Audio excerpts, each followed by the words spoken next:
Assalamualaikum warahmatullahi wabarakatuh. Saya Arbadila Satria Putra. Berikut adalah video tentang tokoh pejabat publik yang memiliki core value berakhlak.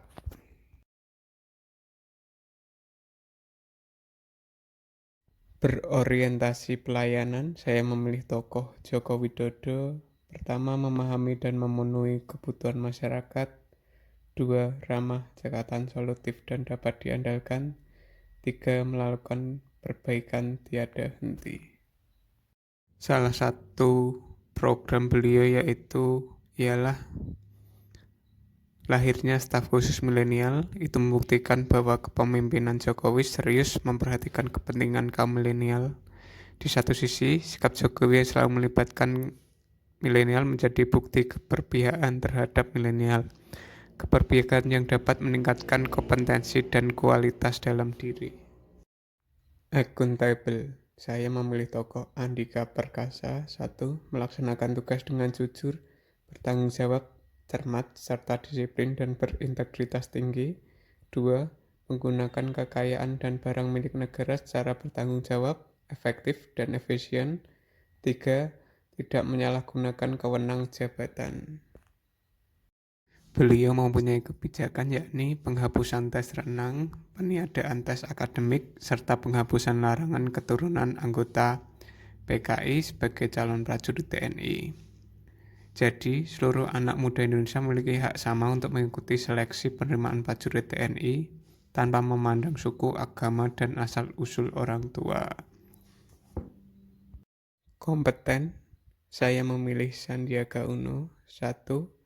Meningkatkan kompetensi diri untuk menjawab tantangan yang selalu berubah. 2.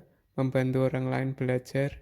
3. Melaksanakan tugas dengan kualitas terbaik. Beliau mempunyai program pengembangan kabupaten atau kota. Program ini diharapkan mampu mendorong kabupaten atau kota agar lebih inovatif, adaptif, dan kolaboratif dalam meningkatkan kinerja ekonomi kreatif demi memajukan kesejahteraan masyarakat di wilayah masing-masing. Dengan adanya program tersebut, secara langsung akan berdampak positif bagi kesejahteraan dan ekonomi Indonesia. Harmonis, saya memilih tokoh Ganjar Pranowo. 1. Menghargai setiap orang apapun latar belakangnya. 2. Suka menolong orang lain. 3. Membangun lingkungan kerja yang kondusif. Beliau kerap berkoordinasi kepada pimpinan atau jajaran terkait yang daerahnya terdampak bencana untuk menawarkan bantuan. Hal tersebut murni karena kemanusiaan. Baginya, rasa persaudaraan antar anak bangsa harus dipupuk sehingga sikap saling membantu dan tolong-menolong akan terus tumbuh. Loyal, saya memilih tokoh Prabowo Subianto, memegang teguh ideologi Pancasila dan Undang-Undang Dasar Negara Republik Indonesia tahun 1945. 2. Setia kepada NKRI serta pemerintahan yang sah. 3. Menjaga nama baik sesama ASN, pimpinan, instansi, dan negara, serta menjaga rahasia jabatan dan negara.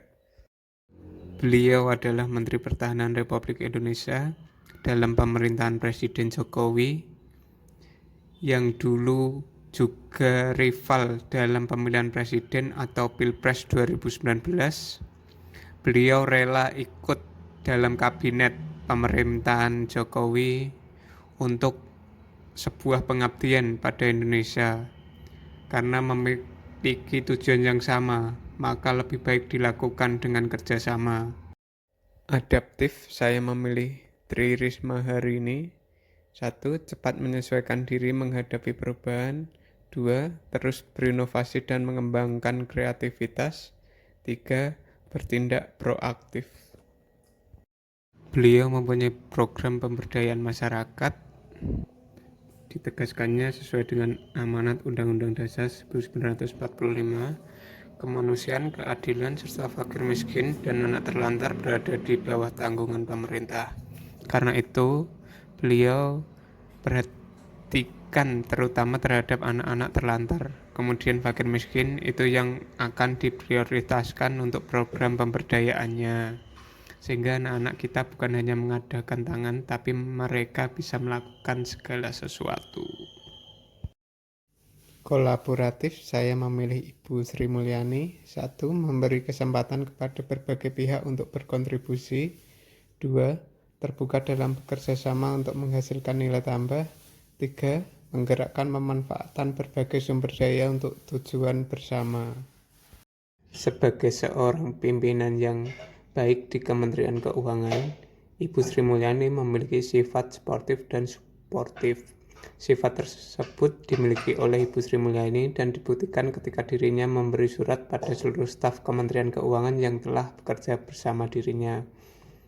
Kalian harus mentransformasikan diri kalian terlebih dahulu dan menjadi role model di unit kalian, baru kemudian kalian dapat menginspirasi perubahan. Bagaimana kalian bisa mengharapkan perubahan tanpa mengubah diri kalian terlebih dahulu? Ujar beliau. Demikian video dari saya. Terima kasih. Wassalamualaikum warahmatullahi wabarakatuh.